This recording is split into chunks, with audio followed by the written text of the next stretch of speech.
bersama saya di Rumah Baru Sawitcast ini. Podcastnya Penter Sawit Indonesia sudah kedatangan Bapak Kepala Divisi Pengembangan Riset PT Riset Perkebunan Nusantara, Bapak Dr. Erwin Syah. Salam sehat Bapak. Salam sehat. Ya, cerah sekali Pak sehari ini ya Pak ya. Iya.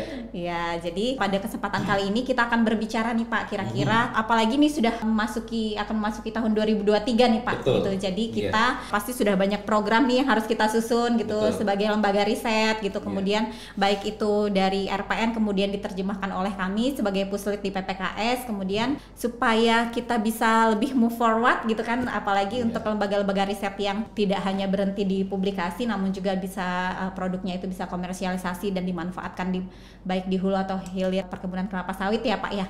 Pasti itu diperlukan nih strategi atau trik-trik khususnya di bagian pengembangan riset. Nah, sebelum itu kita mau kenalan sedikit nih Pak, kayak gitu sama Pak Erwin Syah nih gitu. Kalau boleh tahu di RPN sendiri divisi pengembangan riset itu seperti apa ya Pak? Ini Pak Erwin Syah sendiri nih selain kepala divisi pengembangan riset juga sebagai peneliti di pasca panen ya, peneliti senior di pasca panen di sebelum ke PT RPN di Pusat Penelitian Kelapa Sawit ya Pak ya. Ya seperti itu. Mungkin bisa cerita sedikit Pak. Sekarang Bapak kiprahnya di pengembangan riset PT Riset Perkebunan Nusantara. Terima kasih Mbak Amel. Saat ini saya berada di SEP Operational 1 Dr. Cahyono Herawan, di mana kami ada dua divisi, satu Operational Research atau OFRIS, kemudian yang kedua divisi pengembangan riset. Saya ketepatan saat ini mengasuh di divisi pengembangan riset. Di sana ada dua subdivisi, divisi pengembangan riset dan inkubasi bisnis dan divisi sertifikasi dan standarisasi. Jadi ada dua divisi ini. Keduanya ini untuk mensupport bagaimana riset tadi harus bisa mengenerate pendapatan. Wah, iya. Karena diawali dari 2022, nanti kita memasuki 2023, Riset Perkebunan Nusantara mengembangkan sebuah model bisnis di mana riset atau R&D itu sebagai core bisnis. Jadi artinya bahwa tadi sempat disampaikan bahwa bagaimana para peneliti itu jangan sampai masuk ke dead valley. Iya, valley of death ya. RPN kemudian juga beserta puslit-puslitnya itu harus memiliki satu arah riset, di mana riset itu harus berorientasi pasar.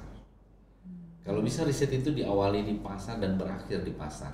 Kenapa? Karena di pasar itulah kita mengkomersialkan riset tadi. Jadi ke depan R&D itu menjadi core bisnisnya RPN. Iya. Jadi dengan peneliti RPN yang berjumlah sekitar 230 orang peneliti. Betul, ya Pak ya. Iya. Jadi bagaimana kekuatan peneliti yang PT RPN ini bisa menghasilkan produk-produk riset yang bisa dikomersialisasikan dan menjadi core bisnis dari PT Riset Perkebunan Nusantara itu sendiri ya Pak ya. Betul. Nah, jadi risetnya tentunya untuk bisa mewujudkan bahwa R&D sebagai core bisnis RPN, riset-riset yang akan dilakukan oleh RPN beserta puslit ke depan itu didasari oleh market intelligence. Jadi dengan market intelligence ada beberapa core riset yang perlu dilaksanakan. Kemudian ini disampaikan kepada para peneliti dengan segala kemampuan, kepakarannya, kompetensinya, kreativitasnya, itu semuanya didorong untuk bisa melakukan riset yang berorientasi pasar, di mana riset termasuk seluruh pembiayaan riset itu akan divaluasi. Jadi sebagai perusahaan berbasis riset, perusahaan penghasil inovasi, RPN beserta para penelitinya punya arah yang sama, dan seluruh kegiatannya itu didasari oleh market intelligence. Dan untuk itu kita punya toolsnya tuh, gimana para peneliti supaya jangan masuk ke lembah kematian. Nah, jadi kalau kriteria penelitian sendiri yang layak untuk komersialisasi itu apa sih Pak? Misalnya kita kan sering nih melakukan penelitian kayak gitu kan, Betul. tapi kan kita juga sudah misalnya sudah skala pilot gitu kan, Betul. sudah pengujian di lapangan sudah oke nih gitu. Iya. Tapi kan mungkin tidak semuanya itu bisa lolos komersialisasi ya Pak ya, kayak Iya. gitu. Nah, kira-kira kriterianya itu sebenarnya apa sih supaya penelitian itu tidak berhenti cuma sampai pilot saja Pak gitu, tapi juga sampai ke skala tadi itu mungkin manufacture kah atau misalnya diproduksi dan bisa menghasilkan pendapatan nantinya gitu. Oke. Baik, para peneliti di lingkup RPN dan seluruh puslitnya, bahwa berdasarkan pengalaman yang kita lakukan sebelumnya, bahwa seluruh kegiatan peneliti kita pernah mendapatkan atau diperkenalkan pada tools yang namanya teknologi readiness level. Nah, ternyata dengan tools ini, di mana kita hanya fokus pada kesiapan teknologi, inilah yang menjadikan bahwa produk-produk kita sebelumnya tidak semua produk dikomersialkan, atau mungkin banyak sekali kegiatan penelitian yang hanya berhenti di publikasi. Nah, untuk itu mulai 2022 dan nanti di 2023 seluruh kegiatan penelitian itu harus ditinjau berdasarkan tadi teknologi readiness level atau kesiapan teknologi, kemudian juga manufaktur readiness level atau kesiapan untuk produksi massal. Kemudian yang ketiga, ini yang paling penting adalah commercial readiness level atau kesiapan untuk dikomersialkan.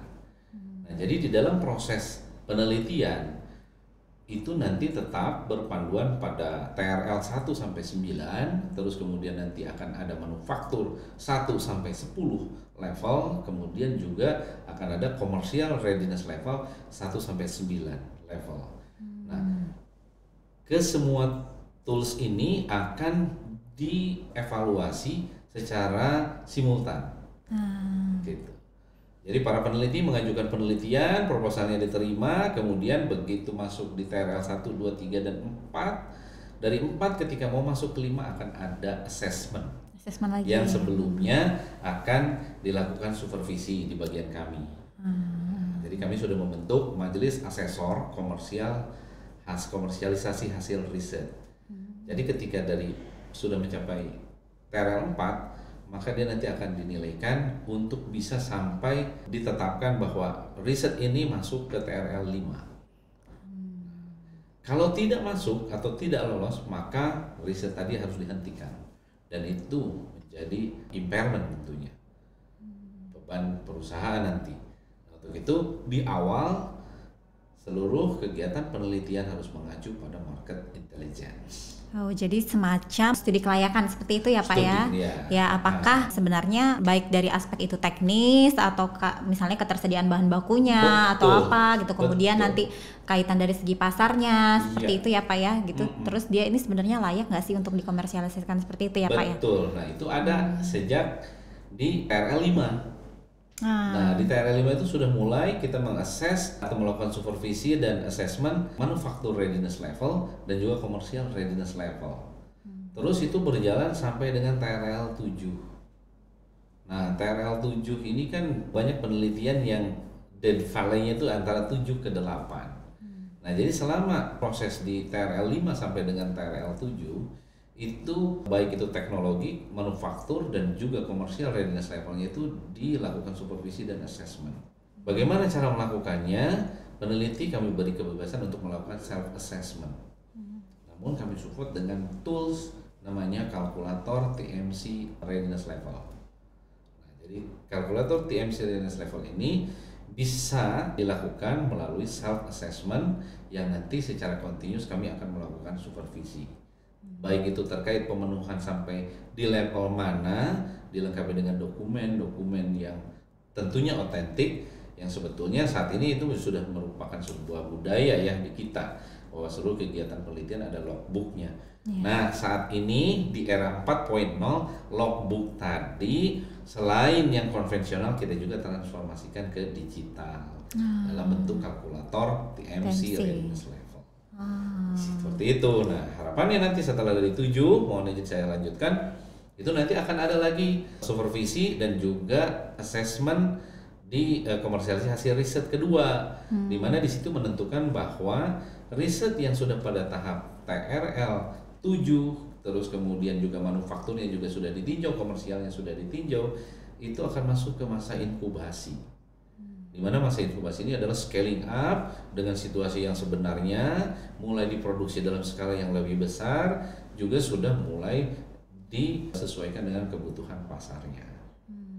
Nah, jadi masa inkubasi ini, ketika riset itu sudah berada di masa inkubasi, ini sudah hampir siap untuk dikomersialkan. Yang pada akhirnya nanti setelah melalui inkubasi, akan ada lagi assessment untuk menetapkan bahwa produk ini siap komersial. Wah, seperti itu. Jadi, sekarang tugas para peneliti itu tidak hanya sekedar melakukan penelitian, tapi para peneliti ini ibarat chef ya Pak ya, meramu gitu, kemudian sehingga yang dihasilkan produk penelitian ini enak, tidak istilahnya maksudnya layak dimakan, tidak layak dipasarkan, tidak seperti itu ya Pak ya. Dan bagian Pak Erwinsyah ini adalah, karena kita mungkin belum akrab nih Pak dengan manufacturer readiness level ini, bagian Pak Erwinsyah ini adalah yang mengawal kita seperti itu ya Pak ya, supaya bagaimana kita ini tidak terbimbing lah untuk mengarah ke sana. Dari itu ya gitu. Jadi supaya produk riset tadi itu tidak hanya berhenti hanya di meja kita nih Pak gitu, tapi bisa dipasarkan seperti itu ya Pak ya. Betul. Dan khusus untuk riset-riset pada level 8 dan 9 ini harus menjadi perhatian baik itu puslit ataupun juga RPN-nya sendiri. Karena ini adalah cikal bakal baik itu produk, baik itu berupa paket teknologi, baik itu berupa paket pelayanan jasa, termasuk di dalamnya seperti Mbak Amel yang lakukan sebagai peneliti sosial ekonomi, baik itu berupa konsep kebijakan, itu harus menjadi perhatian penuh dari puslitnya dan juga tentunya dari RPN, baik itu di dalam hal pendanaan maupun hal akselerasi pengembangan usahanya. Kenapa? Karena ini sudah pada tahap produk yang akan dikomersialkan. Iya. Selanjutnya Pak, ada strategi khusus nggak sih Pak kalau misalnya pun sudah memasuki, sudah layak nih komersialisasi gitu? Tentu kita sebagai lembaga riset punya keterbatasan untuk memasarkan ya Pak ya, atau untuk memproduksi dalam skala besar. Nah kayak gitu, ada strateginya nggak sih Pak, gimana tuh supaya pengembangan riset yang akan dikembangkan ini dilirik oleh investor nih misalnya kayak gitu, untuk diproduksi dalam skala besar gitu, atau yang nantinya ya tadi itu bisa menjadi penopang lah ya gitu dari lembaga riset. Strateginya adalah bahwa ketika riset sudah di posisi 8 dan 9 teknologi readiness level, terus kemudian juga berada pada posisi 9 dan 10 manufaktur level, dan di posisi 8 9 commercial readiness level, itu akan dibuka sebuah peluang untuk mencari mitra. Jadi ketika hasil penelitian itu membutuhkan investasi, maka di saat inilah mulai di-approach dengan pola kemitraan. Ketika itu membutuhkan investasi, atau atas tinjauan majelis asesor, kalau memang ini dikembangkan sendiri, maka ini akan dikelola oleh RPN beserta puslit-puslitnya untuk menjadi sebuah dorongan atau akselerasi untuk usaha yang lebih luas. Gitu. Jadi bisa dilakukan sendiri ataupun kita memang bermitra dengan pihak ketiga. Tapi kalau udah masuk skala komersialisasi mungkin sudah tidak di divisi pengembangan riset lagi ya Pak ya? Justru kalau sudah majelis asesor menetapkan bahwa ini siap untuk dikomersialisasi, artinya di situ sudah ada garansi dari segi teknologi sudah siap, dari segi manufaktur siap untuk diproduksi massal, dari segi komersial konsumennya sudah ada dan ini ditunggu. Sehingga itu nanti akan pindah ke bagian departemen di SEP 2 tuh, SEP operasional 2 di komersialisasi, dan itu di situ nanti akan ditangani oleh divisi investasi, divisi pemasaran dan pelayanan jasa. Oh begitu ya, sangat menarik sekali ya sahabat sawit. Nah tapi ini kalau dari Bapak sendiri ada tips nggak sih Pak kepada misalnya peneliti nih, apalagi yang masih muda-muda nih Pak gitu ya, mungkin ya kadang tuh meneliti aja kayak gitu kan gitu. Kira-kira ada tipsnya nggak sih Pak gitu bagi yang risetnya itu supaya bisa sampai tahap komersialisasi, itu tipsnya seperti apa ya Pak yang harus dilakukan gitu? Ya, kalau tips mungkin bisa diawali dari bahwa perusahaan ini kan, kalau mungkin istilah sederhananya tukang inovasi lah. Nah, kalau inovasi akan didasari oleh sebuah kreativitas. Yang jelas bahwa peneliti harus kreatif. Kreatif dalam artian bahwa dia memang menguasai ilmu dan tidak sesuai dengan kompetensinya, tetapi dia harus kreatif. Kira-kira pasarnya di mana nih kalau penelitian saya selesai? Itu dia. Ketika itu menjadi sebuah kreativitas, itu bisa ditingkatkan menjadi sebuah invensi. Invensi belum sebuah inovasi, karena invensi pengembangan dari sebuah kreativitas yang mempunyai manfaat. Ini bisa terus dikembangkan lagi menjadi sebuah inovasi, di mana inovasi itu adalah sebuah kreativitas yang memiliki manfaat dan memiliki nilai, sehingga itu dibutuhkan oleh para penggunanya, dibutuhkan oleh masyarakat sekitarnya. Jadi peneliti, ya tipsnya bagaimana para peneliti muda menciptakan sebuah inovasi. Iya, harus kreatif dulu ya Pak. Harus kreatif dari dulu, mindsetnya tuh kreatif. Mindsetnya dulu harus kreatif, harus berorientasi pasar. Iya. Nanti kita setelah selesai penelitian ini kira-kira produknya atau konsepnya itu bisa diterima enggak, atau dibutuhkan atau tidak. Dan itu tidak sampai di sana. Ketika sebuah inovasi itu sudah tercipta, maka yang perlu kita lakukan adalah continuous improvement. Nah, jadi perbaikan secara terus-menerus inilah yang akan menjadikan kita tetap berkembang, menjadikan kualitas produk kita itu sesuai yang dibutuhkan oleh konsumen dengan dinamika kebutuhan konsumen yang selalu berubah. Ya, jadi memang kuncinya adalah kreatif dengan cara melihat sekeliling ya Pak, gitu, kebutuhan pasar itu seperti apa gitu. Kemudian mungkin lembaga riset lain itu sudah sampai di mana seperti itu ya. Kemudian yang dibutuhkan perusahaan sawit nih khususnya baik di hulu atau di hilir itu sebenarnya permasalahan di lapangan itu seperti apa sih, seperti itu ya Pak ya.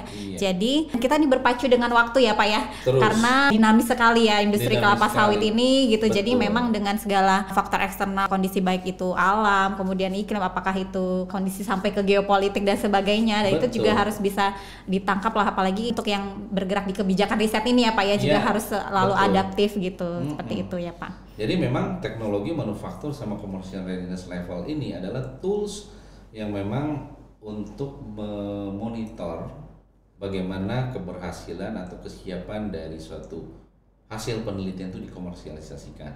Baik itu berlaku untuk seluruh bidang kepakaran termasuk juga sosial ekonomi. Ya apalagi kalau sosial ekonomi itu sangat dinamis Pak gitu, sangat karena dinamis. Permasalahannya itu sangat ya beragam juga gitu. Jadi memang kita sebagai peneliti itu tidak ya harus melek sekitar lah gitu ya Pak ya, kira-kira untuk aware gitu sampai yang nantinya kita terjemahkan sebagai ini AC bagus nih meneliti ini, tapi tidak hanya di itu, tapi kita juga harus lihat visi ke depannya itu seperti apa gitu ya Pak ya. Wah gitu Pak, ini sangat menarik sekali Pak gitu, komersialisasi apalagi transformasi riset sebagai core business ini mungkin tidak membutuhkan proses ya Pak ya gitu ya. Jadi nanti akan dikawal terus oleh PT Riset Perkebunan Nusantara ya Pak ya, sebagai induk dari Pusat Penelitian Kelapa Sawit. Nah mungkin dari Bapak ada closing statement mungkin, karena ini Sawit Cash ini banyak milenial di luar sana yang nonton gitu yang mungkin researcher atau mungkin ya mitra-mitra PPKS yang ke depan itu, mungkin ada closing statement Pak. Apapun yang kita kerjakan saat ini lakukan segera. Karena kalau kita menunda, maka penundaan itu merupakan sebuah kemunduran bagi kita. Wah, singkat, padat, jelas ya. Jadi lakukan segera. Nah, tadi itu beberapa poin yang saya tangkap dari Pak Erwin Syah adalah tadi itu bagaimana kita bisa riset sebagai core business ini menghasilkan produk riset yang bisa komersialisasikan hingga dapat menghasilkan pendapatan dan bermanfaat di industri sawit seperti itu ya Pak. Kemudian juga sebagai peneliti harus kreatif dan inovatif. Nah, salah satu sumber kreativitasnya nanti PPKS akan melaksanakan International Oil Palm Conference 2022 di Bali pada Maret 2023 pada tanggal 14 sampai 16 Maret. Nah, di situ para peneliti dari berbagai Indonesia dan dunia juga akan mempresentasikan lah kira-kira sampai di mana riset perkebunan kelapa sawit baik itu di bidang agriculture, teknologi, kemudian sosial ekonomi. Nah, di situ bisa lah untuk brainstorming dan menghasilkan mungkin ide-ide penelitian kreatif seperti itu ya Pak ya. Jadi jangan lupa untuk sahabat sawit segera kunjungi website iopc2022.iopri.co.id untuk lihat keterangan mengenai IOPC. Terima kasih kepada sahabat sawit yang sudah mengikuti mengenai bagaimana pengembangan riset ini ya ke arah komersialisasi sehingga bisa tidak berhenti sebagai publikasi saja tapi menghasilkan produk yang bermanfaat seperti itu. Terima kasih semuanya. Mohon maaf apabila terdapat kesalahan dalam mengantar acara ini. Terima kasih dan sampai jumpa.